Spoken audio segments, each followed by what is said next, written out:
নিজে চাষ করছি আমিও। মালচিং ও মাচা পদ্ধতিতে এই বর্ষাকালে গ্রীষ্মকালীন ফল তরমুজ চাষ করে লাখ লাখ টাকা আয় করেছেন নেত্রকোনার কৃষকরা। ফলন ভালো হওয়ায় এবং বাজার দর ভালো থাকায় উৎপাদন খরচ বাদেও দ্বিগুণ লাভ হবে বলে জানান চাষিরা। তাদের দেখে এই জাতীয় তরমুজ চাষে আগ্রহী হয়ে উঠছেন স্থানীয় কৃষক ও বেকার যুবকরা। 2 বছর যাবত তরমুজ করতেছি। গত সিজন অল্প পরিসরে করছিলাম, এই সিজন একটু বেশি একটু বড় পরিসরে করছি আর কি। এই বছর আপনি 120 শতক জমিতে আমি তরমুজ চাষ করছি। ফলন আলহামদুলিল্লাহ অনেক ভালো। যে কালো ভিতরে লাল তরমুজ, এটা হচ্ছে একটা বর্ষাকালীন জাত, এটা আপনার চাষ করছি আর কি। ফলন অনেক ভালো, অনেকে লাভবান হইতেছে। পরে চিন্তা করলাম যে অনেকে লাভবান হইতেছে, তাইলে আমিও করি, চেষ্টা করি। হাসান ইকবাল রনি স্যার, ওনার পরামর্শ নিলাম, ওনার পরামর্শে আর কি এটা শুরু করা আমার মূলত। ইউটিউব দেখে উদ্বুদ্ধ হয়ে মালচিং ও মাচা পদ্ধতিতে কিংস সুগার জাতের তরমুজ চাষ শুরু করেন নেত্রকোনার কেন্দুয়ার চাষিরা। তারা জানান, এই বছর পরিবেশ অনুকূলে থাকায় তরমুজের বাম্পার ফলন হয়েছে। প্রতি কেজি তরমুজ পাইকারি 50 টাকা কেজি দরে বিক্রি করা হচ্ছে। এর মধ্যে নেত্রকোনা, ময়মনসিংহ ও চট্টগ্রাম সহ বিভিন্ন এলাকা থেকে পাইকারি ক্রেতারা জমি থেকে শুরু করে সব তরমুজ কিনে নিয়ে যাচ্ছেন। আমার ছেলে ইউটিউবে দেখিয়া তরমুজের বীজ আনছে, বীজ আনিয়া করছে। এখন বিরাট তরমুজ হয়। এখন ভালো ভালো তরমুজের জাত আমার ছেলে আনিয়া দিতেছে, করতেছে এবং মালচিং দিয়ে যে করি, এতে আমাদের সাশ্রয় হয়, অনেক গাছও কম হয়। বর্ষাকালে মাটির মধ্যে পানি পদ্ধতাও কমে যায়, এই কারণে এখন ফলনটা বেশি হয়।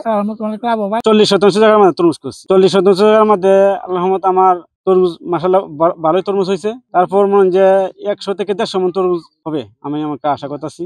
বিক্রি মনে হয় যে 3 লক্ষ টাকার মতো বিক্রি করা হইতে পারে। কষ্ট হার মনে হয় যে 1 লাখ টাকার মতো কষ্ট হয়েছে আমার 40 শতাংশ জায়গার মধ্যে। কম খরচে অধিক লাভবান হওয়ায় বর্ষাকালীন তরমুজ চাষে আগ্রহী হচ্ছেন অন্যান্য কৃষকরাও। আমরাও আশা করতেছি যে আগামী বছরও আমরা এই ফলটা চাষ করব, তরমুজটা বর্ষাকালীন তরমুজ চাষ করব।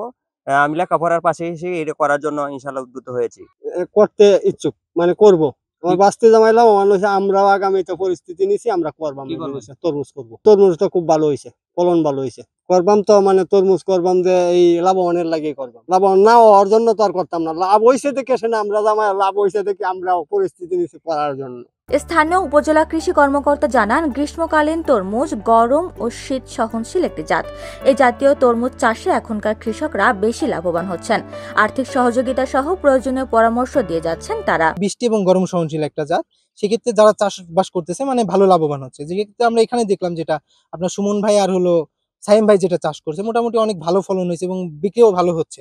সেক্ষেত্রে আশা করি লাভবান হচ্ছে। তাদের দেখা দেখি যারা চাষ করতে যাচ্ছে, আগামীতে অনেকে উৎসাহ প্রকাশ করতেছে।